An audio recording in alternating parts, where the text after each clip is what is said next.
Hello, everybody. Thank you so much for joining us today. My name is Juan Carlos Brando, and for me, it's a pleasure to have all of you joining us in this show with the attorney Margaret W. Wong, with over 47 years of experience working in the immigration field. And today, she's with us, giving us some advice and answers to our questions.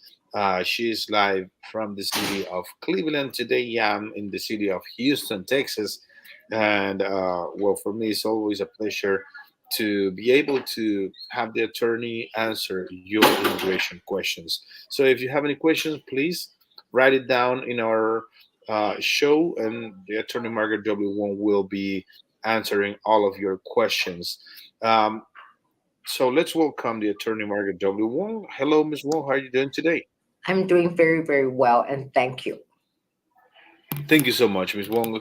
And well, yesterday we had a very nice show in Spanish, but today I think we have a lot of questions from people that are wondering what's gonna happen, what's gonna uh, come up in the next few years, the next few days, since we are 5 days away from the election, and so many people are scared. So, what would you tell people that are scared right now about what's going on in the national government? Right. So I would not be scared. The last thing we need is lose our DNA. Our DNA is to come. We made a amazing decision, and looking back, we made a correct decision of come to America legally or illegally or undocumented or change status, and somehow we failed, but somehow we're in America. So for the new ones who wants to come, please don't come yet. Give us time to win the election. For those who are still here, I really think don't be scared. Whoever won, hopefully, Vice President Kamala Harris will win. Will be fine. At least now we have 5 year work permit instead of 2 years. It's hard to get green cards or residencia because that requires a law. As I said earlier, the years that I got green card in the 70s, 1970s, you get 1.2, 1.3 million green cards, and that does not include immediate relative spousal green cards. Nowadays, it's only 900 some thousand. It's really bad. But aside from that, we're still here. And the Biden 4 or 5 years, they stopped sort of deporting people. I just met someone beautiful young couple. They're on the 30s. They were deported from Ohio, which I thought is horrible, just about 10 minutes from my office, just because his tire broke down. He was on the road. The police came and said, oh, I have a good friend who works in ICE. ICE came, and the wife was next to him, and she was pregnant. So they deported them they were stopped on a Sunday, deported back on a Wednesday morning, but they illegally came back on a Friday. So why waste our national money knowing they would come back? Because she was pregnant now, the child now is 20 years old. And that's why they came and see us to see if a 21-year-old can help them get their residencia, get them work permit. I mean, this is so stupid, right?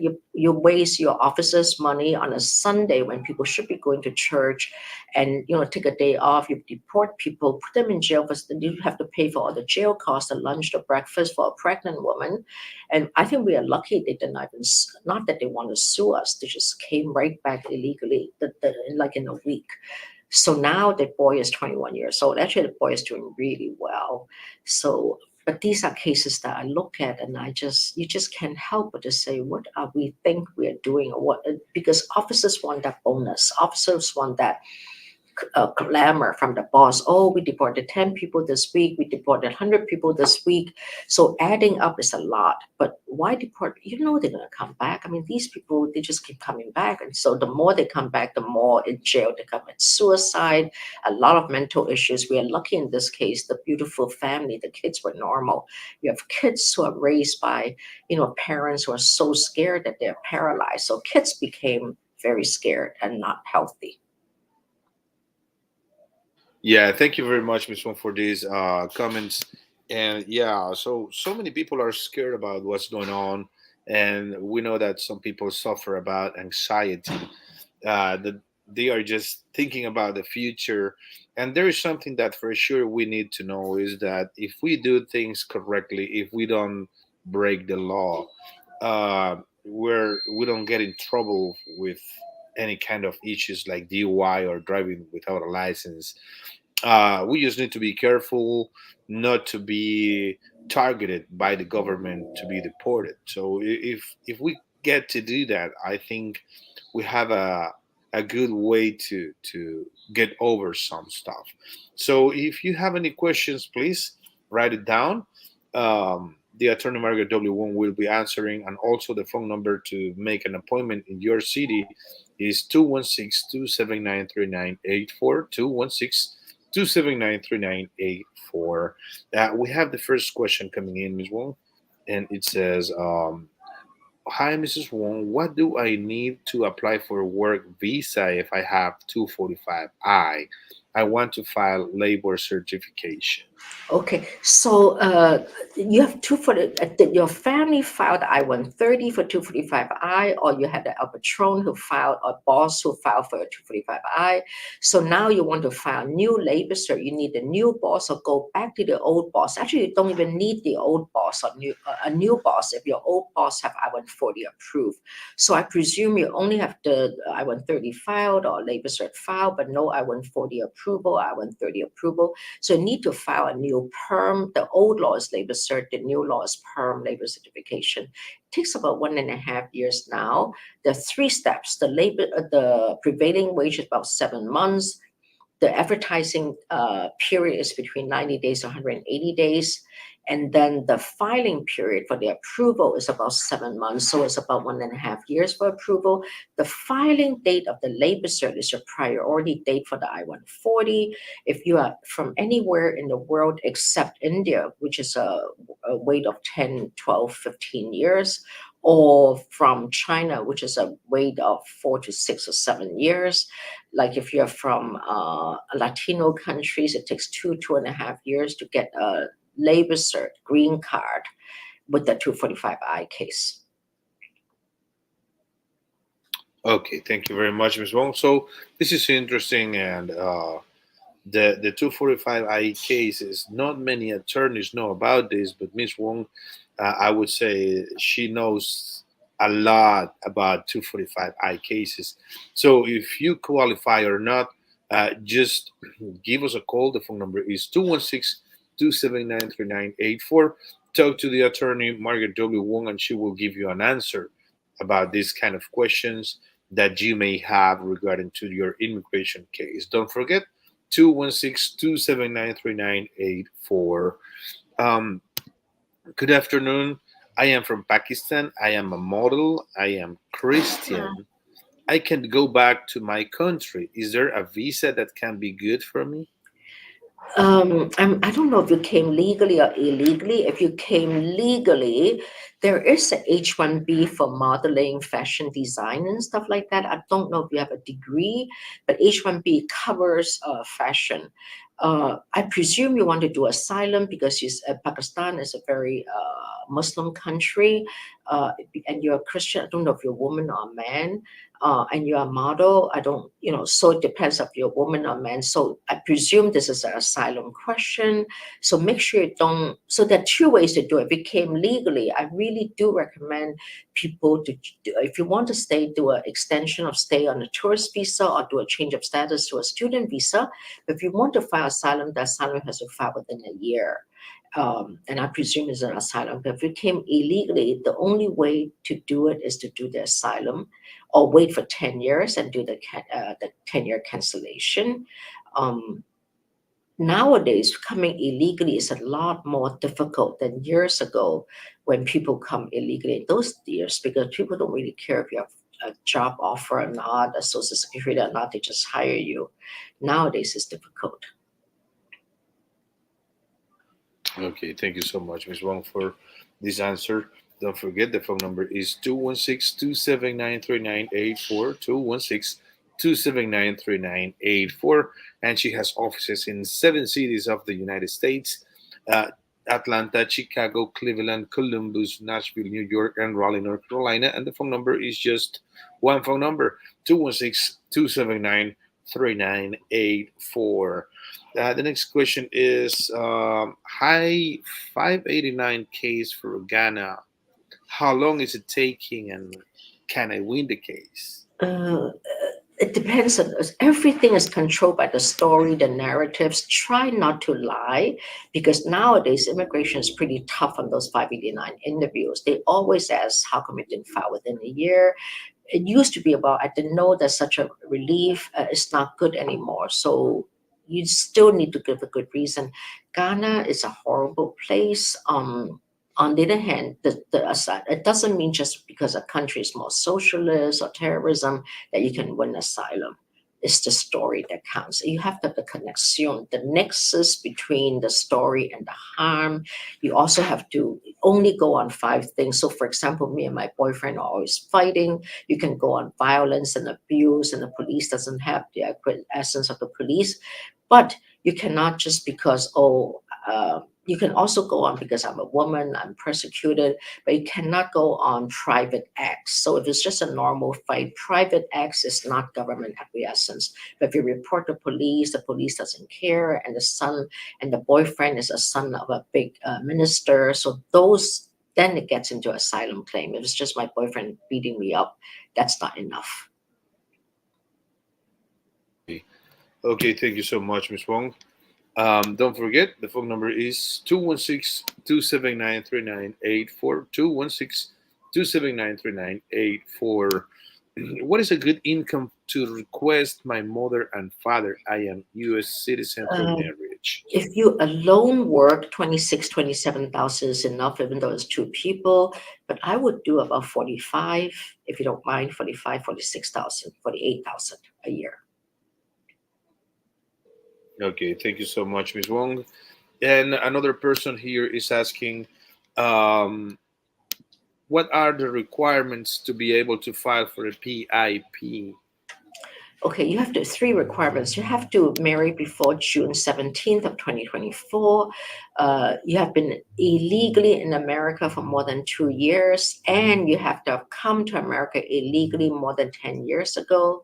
Number three, and that's the most serious one, is you're eligible to adjust stat to that of a green card.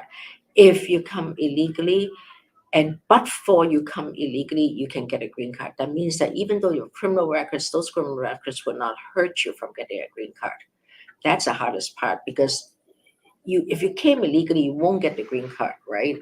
That's why PIP is trying to qualify is that even though you came illegally, you could get a green card under new law. But there are other people, for example, I came illegally, I stayed for 6 months and I left, then PIP helps because no perm bar.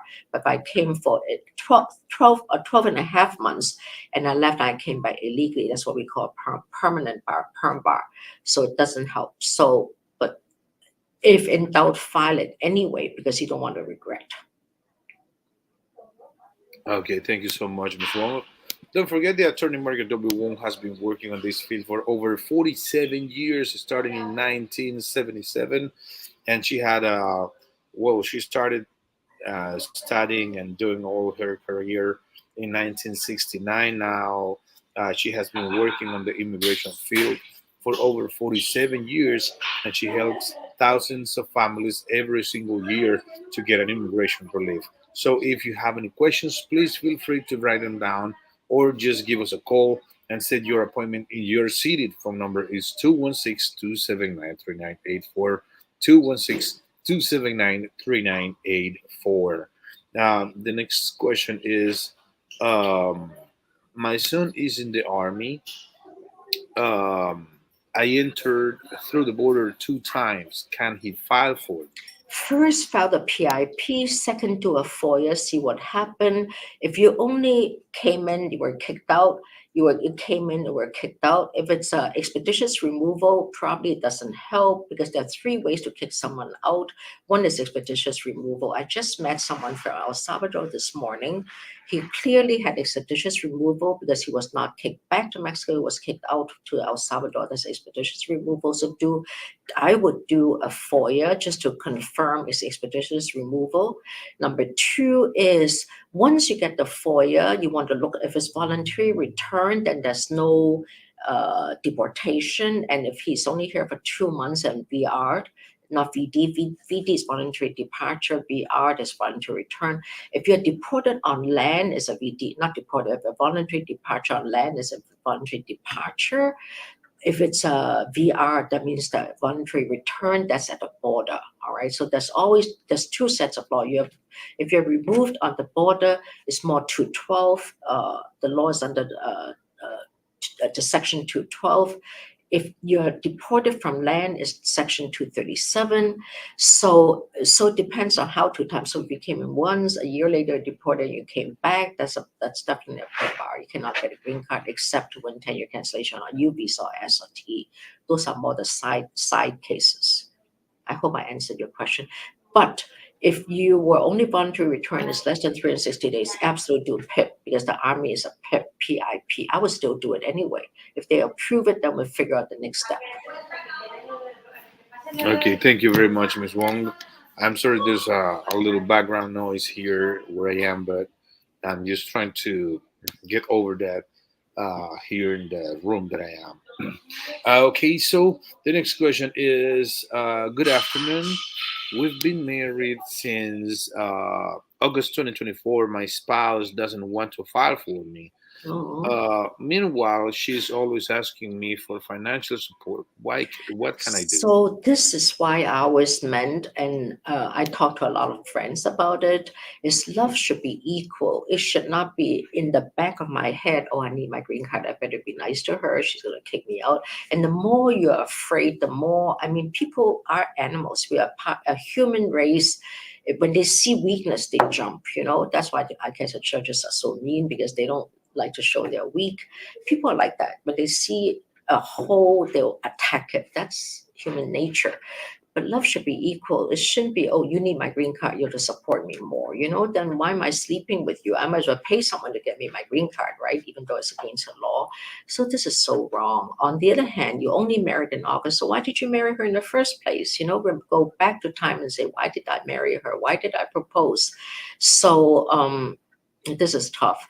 Um, this is tough. You can do maybe a Wawa abuse spouse, but immigration will come up exactly the same answer. Maybe go see a therapist, come back to why you married in the first place, how many people came to your wedding, what country is she from. Normally, immigration doesn't like interracial marriages, you know, um, stuff like that. Are they from the same country? Are they from a country that's really poor? He needs some money to do what? So these are all things that you need to understand. Yes, and also um, immigration is always checking the background of people, especially if there are some compatibilities. If I am, for example, Venezuelan and I get married to a Mexican, Salvadorian, Colombian, Puerto Rican, Dominican, it kind of makes a little bit of sense. But if I go and marry someone from, let's say, uh, Chinese? Russia, no, Yeah. let's say Russia, I mean, that's possible, but there's a bunch of barriers that we need to overcome before getting married. Like, do I speak Russian? Do I speak a foreign language that she speaks Spanish or English at least, because we can communicate in English. But if she doesn't speak English, or if I don't speak English, and there's a lack of communication, how did we get married in these conditions? So we just need to be really careful about these kind of decisions that we can make. Um, Next question is I have a blood disease. My wife is U.S. citizen, but I was arrested for drugs long time ago. When we filed the FOIA, FBI came for me. Fortunately, they didn't find me. Now I'm old and sick, have been clean for over 25 years. Is there a humanitarian way that I could get a relief? Because my treatment is very expensive. Okay, you can always ask a deferred action, DA. That means I don't know if they were even granted, but we have really a hard solving story. I would go to ICE and ask for deferred action. That means that, I don't need my green card. I'm old, I'm tired, I need, just to drive and get a job and raise my kid. with a real social, to set a good example, then maybe they will grant deferred action, a deferred inspection. That means that they'll give you a work permit normally good for 2 years. That's one thing you can do. The other thing you can do that's weird is your wife is an American citizen. You did a FOIA, that's FBI. Depends. In Ohio, at least because I live here and I work here, aside from our other offices, you should do a motion to vacate. So maybe try to find a local lawyer, show them motion to vacate doesn't necessarily mean you say you never did it. The motion to vacate means that I want to open it because since all these years, the new law came in, and at that time I didn't know what, because or something. Maybe do a vacate to see if there's any way to vacate the criminal case. Then you're home free to do it, or maybe look at them and see which one is the best case to vacate, and put the case together, um, and maybe ask criminal lawyer, like Ohio, I could help you, but depends on where your cases are. Yeah. Hopefully, the case I believe was in California a long time ago, but I don't know how California is dealing with drugs right now. Like I know marijuana is legal, but some other drugs are not legal in the state of California. So I would suggest for you to call the attorney Margaret W. Wong. The phone number is 216-279-3984. 216-279-3984, and she will be happy to help you out with your immigration case. Next question coming in. Well, just a good comment here. Thank you for the live program, and God bless Margaret W. Wong and Associates and team. It's so nice. Thank you. Thank you.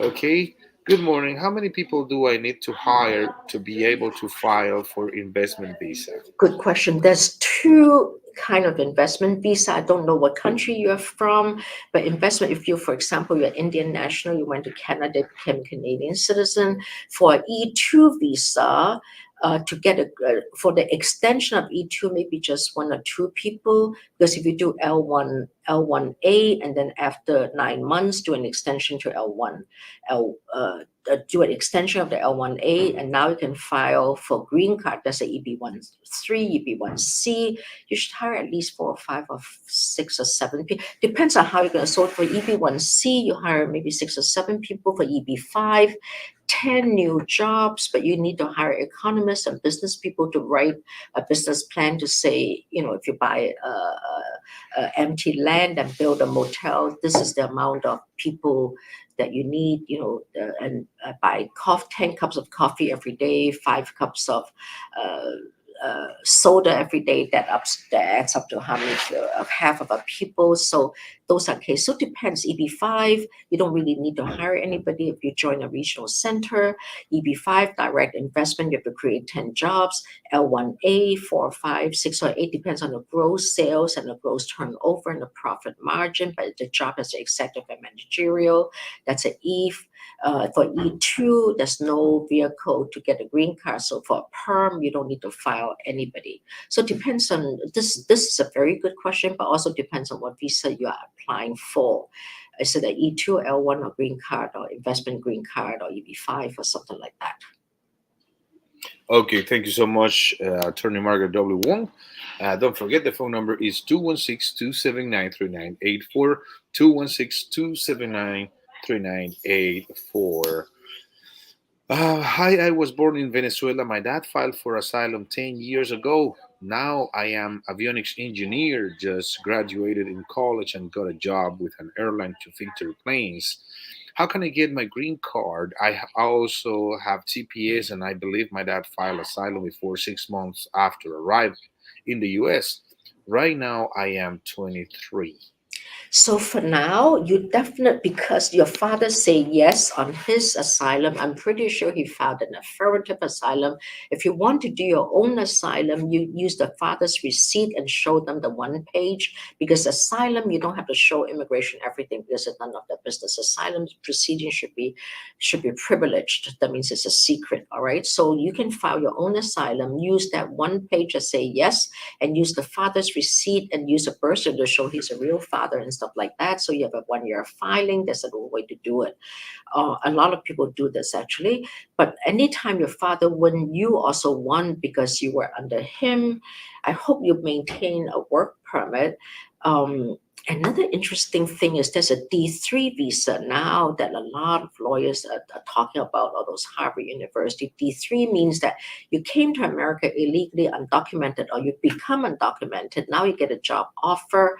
So you can also do you're an engineer, you can do a H1B. Once you get the H1B, you leave the country and come back on D3 visa. They're going to expedite. Clinton, President Obama already said that under D3, he'll try to push all D3 approval 1 or 2 weeks so you can come back with the H3 or H1 or L1. But why? Because if you already have asylum, so you don't need a work permit, you want that green card. D3 visa is only a non-immigrant visa waiver to come back with a non-immigrant visa. So, but it doesn't hurt to file your own asylum, if not, have your father push, because a lot of cities like New York, Los Angeles, a lot of asylum cases just sitting there, just they just don't have time to interview yet, right? Okay, thank you very much, Ms. Wong. And our time is up for today, so thank you so much for all of your answers. We know there is something going on there in Cleveland right now, so I hope you enjoy. It's October the 31st, so it's a day that a lot of people have so much fun. So thank you so much, Ms. Wong, for having me today, and enjoy the rest of the day. Thank you. Thank you so much. And for everybody who has joined us today, don't forget the phone number is 216 279 3984. 216 279 3984. Attorney Margaret W. Wong with over 47 years of experience working in the immigration field. Thank you so much for joining us today and